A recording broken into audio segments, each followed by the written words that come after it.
Hello, ladies and gentlemen. Today we are talking about Robert Downey Jr. and how he got sober without AA. There are a couple things that he mentions in a lot of his talks that I think will be helpful to all of us as alcoholics, and some things that might not be so helpful. So, what was it that got Robert Downey Jr., the Iron Man, sober? What was it that keeps him sober for, I believe it's 21 years now? What are the secrets that he has that everyone in AA maybe don't have? Is there something missing? That's what we're going to talk about today, and we're going to talk about how sobriety and alcoholism is across all walks of life. Doesn't matter how strong you are, how much money you have, how popular you are, this affects everyone, and it might be affecting you. So today what we're going to do is we're going to talk about some things that he has said in his interviews, and some things that we find helpful, some things that we might not find helpful. Terry, how you doing today? I'm doing well, and I'm sober and happy. It's a beautiful day here. It was very cold this morning, 30 degrees. I mean, isn't it the middle of spring? Anyways, yeah, Robert Downey Jr. has quite a story, and yeah, I'll get into it real quick, and then we'll talk about what he did and what you guys can do too, as far as getting sober and kind of some mindset stuff. And that's where I see a lot of this going. But like many of us, he started his now. Before I get into this a little further, he used drugs and alcohol, and for many people with alcohol addiction, that is very common, and that's what it's just kind of what happens. That's the way addiction is. Alcohol is a drug. Anyways, he got his first taste of marijuana when he was 6, and by 8, he says that he was an addict with stuff. So that happens to a lot of us. I didn't start quite that early, but I wasn't much further behind. He said that as a teenager, that's when alcohol kind of entered the picture. And fast forward to like 1987, he finally got into the film industry. And I'm not sure if he had any other like little films before that, but that's kind of what I've read, that he got into his first film there, and he played a homeless junkie, and eventually this homeless junkie, he died from his disease that he had. And Robert Downey Jr., he was saying that this is kind of the direction I was going, and he felt that he was going in the same direction as the person that he was playing on screen. And it was pretty scary to him. And at this same year, his manager had said, please check into a rehab. He had realized that he was having issues, and he reluctantly went. And then he got out, and he fired his manager. Now that's something that kind of I can relate to, because I've had people tell me, it's time to quit, time to quit. Okay, push that person away, because I'm not ready to quit. That's kind of what I did, and that's exactly what he did. In '92, he had his first big film, that was Chaplin, and the problem with that is his personal life came into the picture a lot more, because he started to become really famous. Before, he wasn't as famous. He was starting to get some notoriety and that sort of thing. So I think people started to notice that he had some issues. In '95, he got married, and when he got married, he vowed to quit. He had a child and all this, and like many of us do with our loved ones, he vowed to stop drinking and drugging, and he didn't. He didn't stop. He just kept going, and because he wasn't ready to quit yet, I guess. But that's kind of what happens. In '95, he went to rehab. Sean Penn, his buddy, had convinced him to go to rehab, and he broke out. They say he broke out. I don't know, the rehab I went to, you didn't have to break out. You just leave if you didn't want to stay. Of course, there was no bus or anything to get you anywhere, but yeah, that's kind of the way it was. So, anyways, in '96, his wife left. He was homeless. He was couch surfing with people. He got arrested twice. He yeah, one of those times when he had been resuscitated by medics because he had passed out so badly and nobody could wake him up. He went to rehab. He escaped again. In 97, he skipped a drug test. He went to jail. That's where jail started. In 98, he skipped a drug test. They sentenced him to rehab. In 99, he kept on violating his parole. They sent him to state prison. That was, and he still doesn't say that was the low point of his life. It was darn close, but he was there for almost a year. In 2000, he got arrested again, and that is when he said he was at the low point of his life. He just didn't care about acting, didn't care about money, didn't care about anything. It was just a super low point of his life, and he kept trying to get sober, kept on having these problems, and finally in 2003. Another one of his buddies, you may know, Mel Gibson, took him into his house, and he wanted Robert Downey to play a character that Mel was originally going to play, but he saw that Robert could use some work, but Robert couldn't afford the insurance premium on himself for this acting job, and Mel paid it, and said, you stay sober, I'll help you. And that's when his career finally started to rebound, and he started to rebound, and he put everything he possibly could into being sober. And he's still sober today.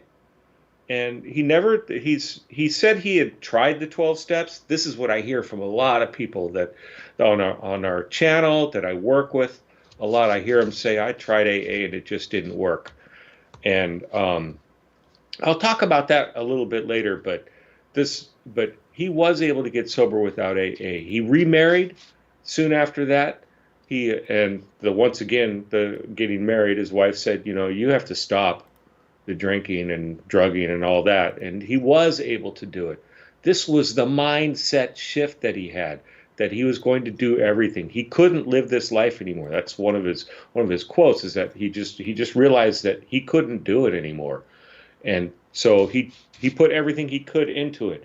He started meditating. He was taking kung fu and doing all these things. And this is the stuff that he did to maintain sobriety. It's the stuff he does today.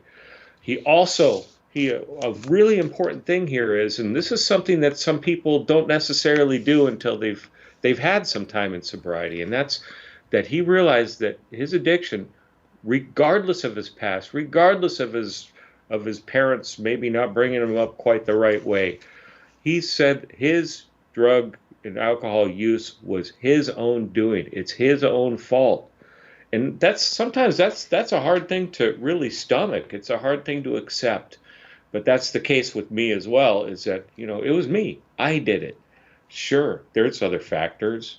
Sure, life can be difficult and alcohol can be an escape, but for him and for me, it's our own fault. And because of that, it's our own responsibility to get sober. And I'll let Marcus chime in here, and I'm going to talk a little bit about some of his aspect of not using AA as well. But yeah. Yeah, absolutely. I think it's interesting, and I'm getting a little echo on my end here. I don't know if it's something it went away. So whatever that was went away. And I think it's interesting that, a lot of what I heard Robert Downey Jr. say in his talks about getting sober were about, letting alcohol run its course, going through and dealing with alcohol, staying persistent. And these type of things where it's like, okay, can staying persistent and all this stuff get us and keep us sober? Well, I think that when chemical dependency comes into play, all bets are off. We saw with the decline of Robert Downey Jr.'s life when he was drinking back, I think it was 2003 or 2002 or something like that, where jail would happen. Like, you look at it and you're like, okay, why would this person who gets acting jobs, who knows all these celebrities, who's famous, probably has plenty of money for a couple of lifetimes already, why would he be going to jail and dealing with all these things? And the reason is because alcohol takes over slowly. While I do like what he says about persistence, because alcohol takes over slowly, and it can also not take over slowly, meaning you can reverse course slowly and steady. You know, the first year sober for me, a lot of people, you know, you may or may not know this, I did not go through the 12 steps. I've never been through them completely. I did a little bit of step 4 in rehab. I don't look at myself as sobriety AA one and the other. I do attend AA meetings maybe 2 or 3 times a year just for maintenance and probably just so I can meet people that are like-minded and hear other things. But I wouldn't subscribe to I am a 100% AA person. There are people that do that it works great for, and it's wonderful, and it helped a lot of people get sober. So I think that looking at Robert Downey Jr.'s idea of getting sober without AA and not needing the steps is something to say, okay, well then what did he do that worked? What is it that worked? Because here on this channel, we're about practicality and things that work, which is why we don't go so much into self-help and spirituality in terms of, you know, sing Kumbaya and you'll stop drinking. No, I think that there's something bigger at play for someone who has crossed over into chemical addiction. And chemical addiction and chemical dependency is where basically nothing else matters. And we saw this happen with Robert Downey Jr., where he was successful, he had it made. Every one of us here would probably be like, yeah, that's a life that would be kind of cool. That's something that would be good. My bill's paid. My friends are multi-millionaires who can get me acting jobs at the drop of a hat. Everyone likes me, you know, and all these things. Why am I an alcoholic, and what was it that got me out of it? One of the things that I saw was very important is he credits a lot of his sobriety to his wife. And it's like, okay, well, how does that work? I know for me, back when I was drinking, I blamed my drinking on everything, including my wife. So how would that help get sober? Now, she did help me get sober in terms of keeping alcohol out of the house and understanding what's going on. But again, like, how can you have two sides of the same coin? Now, with Robert Downey Jr., I think that one of the things that probably helped a lot is having a spouse or someone that's big in your life that is on board with your sobriety. If you get sober and you white knuckle it and you go to AA, but you're hanging out with the people that you used to hang out with at the bar, you know, maybe at a table at the same restaurant, it's probably not going to be conducive to your sobriety. If you are around alcohol a lot, chances of relapse probably go through the roof, especially for the first year. I know for me, for the first year, when I got takeout food, I didn't sit at the bar for the first year. I'm like, okay, I'll just wait in the lobby for them to bring my food out and I'll pay my check there. Why? Because going in the bar was more of the alcohol, is more of stimulus that you're going to have to fight. Now, I did hear that Robert Downey Jr. said that ever since he got sober, he did not have one craving at all for drugs or alcohol. Sometimes this happens. Unfortunately, a vast majority of us do have cravings, and we have them often. What do we do with that? That's where we need to get the strength against that first drink, right? How are we going to have the strength against it? Because I guarantee if you don't take the first drink, you will not and cannot get drunk.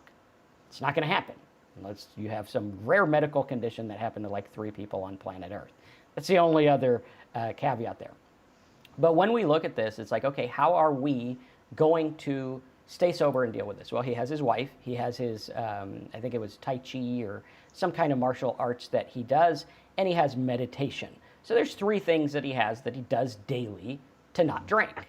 That's more or less working a program without the structure of a program. Same thing that I've done. I listen to my talks on my tapes.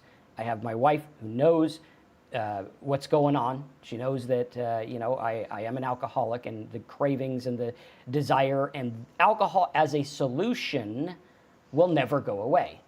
It's always a solution. That's the first thing my brain thinks of when things are really bad. I could go drink.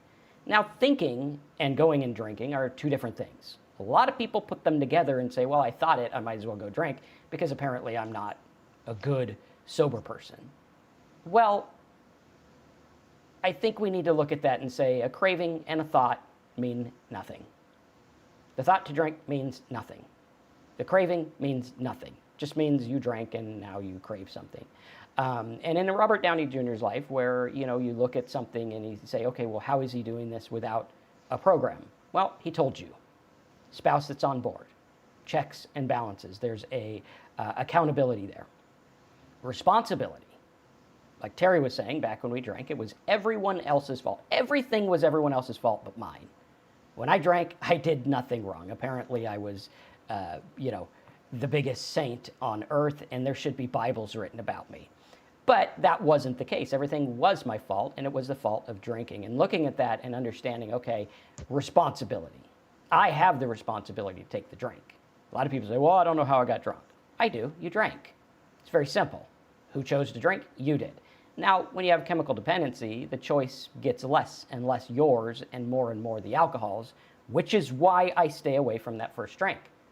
Because the stronger I have my wits about me, the better it's going to be. Last week, I had an episode where I had panic-driven heartburn.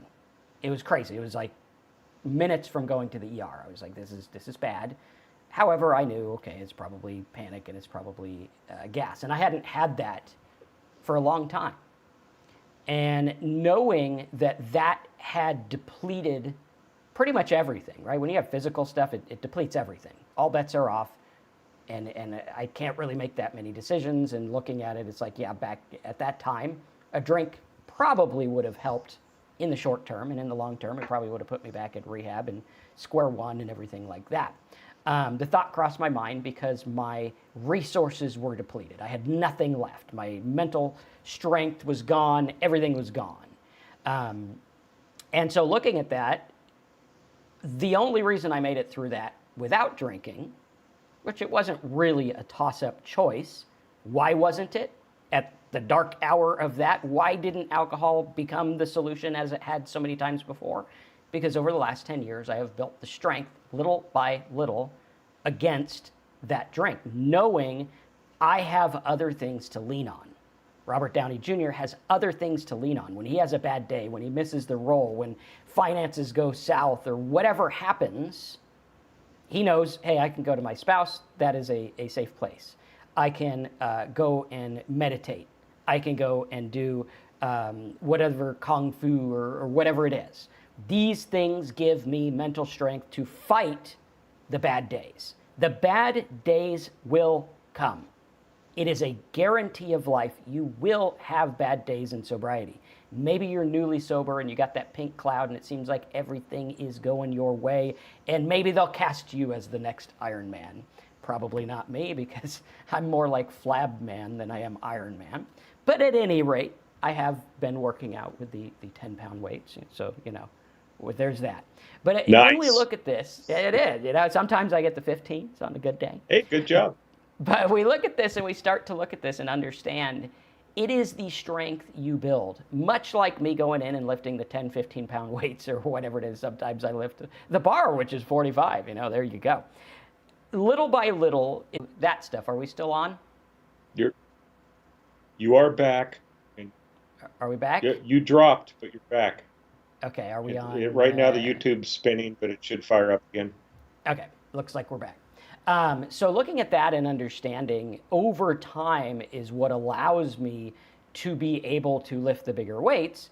Same thing in sobriety. Over time, the little things you do will add to big strengths. And then when things happen and go bad, you're ready for them. Whether you're doing 12 steps, whether you're doing 15 steps, doesn't matter, or 0 steps, doesn't matter. What matters is we are building the strength for that. And that, okay, I think we're back. Let me see. Maybe we're back. And yes. Oh, yeah. We're back. Watch, drink some coffee. Oh, yeah, we're back. Okay, cool. All right. Sorry about that.